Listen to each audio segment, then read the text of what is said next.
عزوز سلام تانا تقبلونا إذا يوتيوب channel تعزبتي كم تصنحون نزوان زدلنا زيناتات حيزلكم قريبا لخو نمكتالكم بخبر عدم كبرات سمعتي بركز بولو وانا حبريتاتات نابيتو مستعانو اغديمو ملغتي دما نوتيفيكيشن نخبت حكم زيناتات بوان نختكتاتلون نزا يوتيوب channel سبسكرايب بمقبار نايدول ملكت متواغي ترسعوم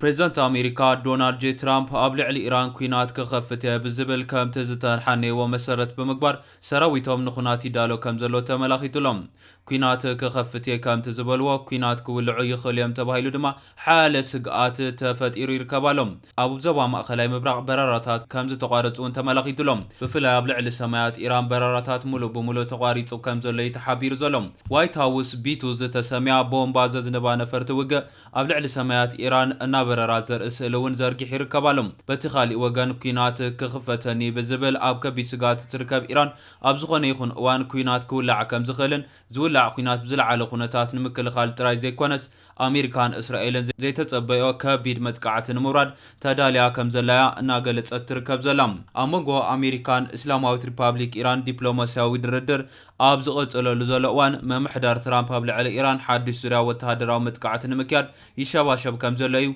CBS نيوز حبيرو زركب زلم اتتصبصاب زاغيد ناي موداتا وسانه كم زيتوهبه اسمير كوان تنبره عتبنت تغداي زري ملكتات كم زلو غنا حبن بريزيدنت دونالد ترامب امر عقالو اب كند زساتف اب وايت هاوس كصنح موسانو كمون بغلا ابالا سراويت كالا سليان امريكا نسومن موداتا معالت زخري ناي عرفت مدبات مسرازو نتوطن زفلطو منጭታት حبيرو مالو بخالي وغن دما بمربب زينا اكسيوس ابزو صفولي صبصاب بريزيدنت دونالد جي ترامب بزعبا ጉዳይ ኢራን ምስ አባላት ለዓልወት ጉጅለ ሃገራዊ ድሕነት በዓርብ ተዘራሪብሎም ምንጭታት በመጥቃስ ተጸብጻብ ከም ዘመልክቶም አሞዳታ ደቂቅ ናይ ተደረደር ዝተጸበናያ ስምምዕ እንተ ዘይተበጽሑ እቲ ፕሬዝዳንት ሓድሽ መጥቃዕትን ምጅማር ብዕቱብ ይሓስባሎ ክብላ ተሓሳሲብሎም ترامب ابز حلف حيدت معلتات اب مسرح دردر مس ايران انا تباساچو كم زمص زملك تمساسال صبصاب ابز سوم زيزلو مرغصي اب كند دبلوماسياو فتح ናብ ወታደራዊ ስግምቲ ዝጽጋዕ ምዃን ያመለኺትሎም ይኹን እምበር ክልቲአን አክሲዮስን CBSን እቲ ፕሬዝዳንት ብዛዕባ ዳግማይ ምጅማር እቲ ግጭት ገና ዝኾነ ከም ዘይወሰነ የነረጋጊጸን ዋሃቢት ቃል ዋይት ሃውስ አና ኬሊ ንCBS ኣብዛቦ ተሓጺር መሲ እቲ ፕሬዝዳንት ኢራን ድሮ ኣብ ስምምዕ እንተዘይበጺሓ ዘስዕበላ ሳዕቤን ብንጹር ገሊጹ ከም ዘለያ ተሓሳሲባ ዘለም እዚ ከምዚሉን ከሎ ብመሰረት ጸብጻብ ሃገራዊ ማዕኸን ዜና ሊባኖስ NNA ነፈርቲ ውግእ እስራኤል ኣብ ምብራቃዊ ሊባኖስ ብፍላይ ድማ ኣብ ጥቓ ዶብ ሶርያ ዓርብ ምሸት 5 ተኸታተልቲ መጥቃዕቲ ነፈርቲ ከም ዘካያዳ ገሊጻሎም እዚ መጥቃዕቲ ነፈርቲ እስራኤል ንነበርቲ ክልተ ከባቢ ደቡባዊ ሊባኖስ ካብ ከባቢኦም ብቁልጡፍ ክወፁ መጠንቀቕታ ድሕሪ መሃባ ዝተፈጸመ ምዃኑ ጸብጻብ ዜና AFP ውን ኣመለኺቱሎም እቲ ማዕኸን ዜና ወሲኹ እቲ መጥቃዕቲ ቅድሚ ፍርቂ ለይቲ ዝተፈጸመ ኮይኑ ኣብ ምብራቃዊ ከባቢታት ብሪታል ኣብ ዝርከብ ከባቢ ናቢ ሲራገም ኣብ ዝርከብ ከባቢ ዒላማ ከም ዝገበረ ሓቢሩ እዚ ከባቢ ካብቲ ብ17 ሚያዝያ ዝተፈጸመ ስምምዕ ምቁራጽ ተኽሲ ጀሚሩ ካብ ዝኾነ መጥቃዕቲ ነጻ ምዃኑን ተገሊጹሎም እዚ ኣብ ዝኾነ እዋን ድማ ሊግ ዓረብ እስራኤል ናብ ቀርኒ ኣፍሪካ ንምትእትታው እትገብሮ ዘላ ጻዕሪ ደው ከተብሎ ተሓሳሲብሎም ዋና ጸሓፊ ሊግ ዓረብ ኣሕመድ አቡል ጋሂት ኣብ ዛቦ መግለጺ ኣብ ሰሜናዊ ምዕራብ ክፋል ሶማል ንነብሳ ሶማሊላንድ ኢላ እትጽዋዕ መንግስቲ ኣብ ከተማ ኢየሩሳሌም ኤምባሲ ንምኽፋት ዘሓንጸጸቶ መደብ ኣትሪርና ንቃወም ኢሎም ከምዚ ዓይነት ተግባር ብመጽር ሕጊ ዋጋ ዘይብሉን ተቐባልነት ዘይብሉን ይክብል ወሲኽሎም እቲ ተግባር ኣብ ዓለም ዓረብን እስላምን ቁጣዕ ከም ዘለዓለውን ገሊጹሎም መግለጺኡ ብምቕጻል እዚ ዓይነት ኣቀራርባ እስራኤል ንምብራቕ ኢየሩሳሌም ምዕራባዊ ገማግም ባሕሪ ምድረ በዳ ቃዛን ማሓዛ ኣፍልጦ ንምሃብ ምዘይሕጋዊ ጉጅለታት ክትሰርሕ ከም ዝመረጸት ዘርኢ ክብልውን ኮኒንዎ ይርከባሎም እዚ ከምዚሉ እንዳሃለወ ኣብ መንጎ ኣባላት ሃገራት ሕቡራት ሃገራት ኣብ ዕላማታት ምክልኻልን ምፍታሕን ኣጽዋር ኒኮላሳዊ ኣጽዋር ዝምልከት ን4 ሰሙን ዝጸንሐ ድርድር ብዘይ ስምምዕ ከም ዝተዛዘመ ተሓቢሩሎም ፕሬዝዳንት ናይቲ ዋዕላ ዝኾነ ቪየትናማዊ ዶሆንግ ቪየት ኣብ ኒውዮርክ ንጋዜጠኛታት ኣብ ዛቦ መግለጺ ዋላ እኳ ዓብዪ ጻዕሪ እንተተገብረ እቲ ዋዕላ ኣብ ዓበይቲ ጉዳያትን ኣብ ስምምዕ ክበጽሕ ኣብ ዝኽእለሉ ደረጃ ከም ዘየለ ገሊጹ ስለዝኾነ ድማ እቲ ዝተዳለወ ረቂቕ ሰነድ ንኣባላት ሃገራት ንኸጽድቕ ከምዘይ ቀርቢ አረጋጊጹ ዘሎም እቲ ብማዕኸን ዜና AFP ዝተራእየን ኣብ መወዳእታ ዝርዝር ዝተዘርግሐን ረቂቁ ዓለም እታ ኒኩለሳዊ ኣጽዋር ዘይብላ ቴህራን ከምዚ ዓይነት ኣጽዋር ፈጺማ ከተማዕብል ከምዘይብላ ይዝጽዕር ኣብዚ ዋዕላ እቶም ተደራደርቲ ነቲ ዝሓለፈ 10 ዓመታት ኣብ ስራሕ ዝጸንሐ ውዕል ዘይምዝርጋሕ ኒኩለራዊ ኣጽዋር NPT ክግምግሙ ጸኒሖም እዮም ብመሰረት እዚ በ191 ሃገራት ዝተሰማምዑሉ ታሪኻዊ ሰነድ ሙና ኒኩለራዊ ኣጽዋር ኣብ ቅድሚ 1 ጥሪ 1967 ኣጽዋር ዝነበረን 5 ሃገራት ማለት ቻይና፣ ፈረንሳ፣ ሩስያ፣ ዓባይ ብሪጣንያን ኣሜሪካን ጥራሕ ዝድረት እዩ እንተኾነ ብዘይካ ዘን ሃገራት ህንዲ፣ ፓኪስታን፣ እስራኤልን ሰሜን ኮርያን ዝርከበን ካልኦት 4 ሃገራት ኒኩለራዊ ኣጽዋር ኣጥሬን ከም ዘለዋ ይዝፍለጥ ብመሰረት ኣህጉራዊ ትካል ምርምር ሰላም ስቶክሆልም ዘውፅኦ መረዳእታ ክሳብ ጥሪ 2025 900 ካብቶም ዓለም ዘሎ 2204 ርእሲ ኒኩለር ገና ኣብ ኢድ ኣሜሪካን ሩስያን ክጸንሕ ምዃኑ ይዝግለጽ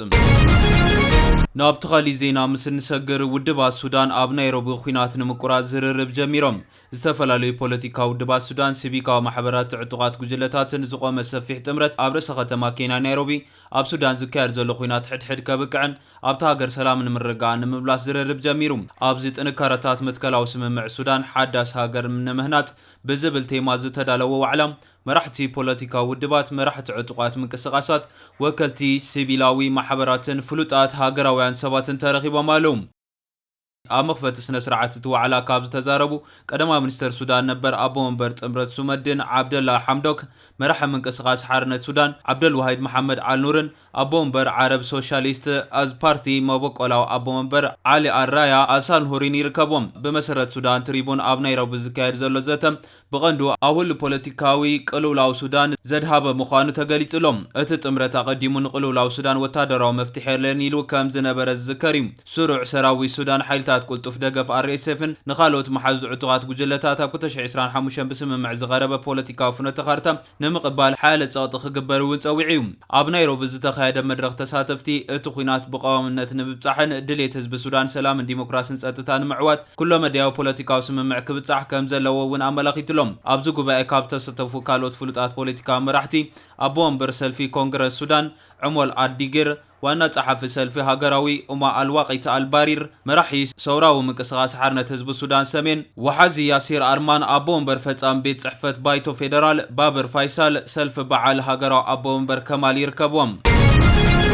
ናብ ተኻሊ ዜና ምስ ንሰግር ኢቦላ ኣስጋእነቱ ካብ ልዑል ናብ ኣዝዩ ልዑል ተሰጋጊሩ ከም ዘሎ ተገሊጹሎም ኣብ ዘዋን ኣብ ዲሞክራሲያዊት ሪፓብሊክ ኮንጎ ዝረአ ዘሎ ለበዳ ኢቦላ ዘስዕቦ ሓደጋ ህዝባዊ ጥዕና ካብ ልዑል ናብ ኣዝዩ ልዑል ክብ ከም ዝበለ ውድብ ጥዕና ዓለም ኣስጋእነቱ ገሊጹሎም ዳይሬክተር ናይቲ ውድብ ዶክተር ቴድሮስ ኣድሓኖም ብዓርባ ኣብ ዛቦ መግለጺ ኣብ ሰፊሕ ከባቢታት ኣፍሪካ ብሓፈሻ ዘሎ ሓደጋ ልዑል እኳ እንተኾነ ብዓለም ደረጃ ግን ዛጊድ ትሑት ምዃኑ ይገሊጹ ዘሎም እቲ ብቡንዲ ቢግዮ ዝፍለጥ ፍሉይ ዓይነት ኢቦላ ዝተረጋገጸ ክታበት ዘይብሉ ኮይኑ ንሓደ ካብ 3 በቲ ሕማም ዝተለኽፉ ይቐትል ክሳብ ሕጂ ኣብ ዲሞክራሲያዊት ሪፓብሊክ ኮንጎ 177 ዝኸውን ሞት ኣስታት 750 ድማ መልከፍቲ ሰባት ከም ዘሎ ይጥርጠር እዚ ዝኸውን ዘሎ ኣብ ዓዲ እንግሊዝ ኣብ ዝርከብ ዩኒቨርሲቲ ኦክስፎርድ ዝርከቡ ተመራመርቲ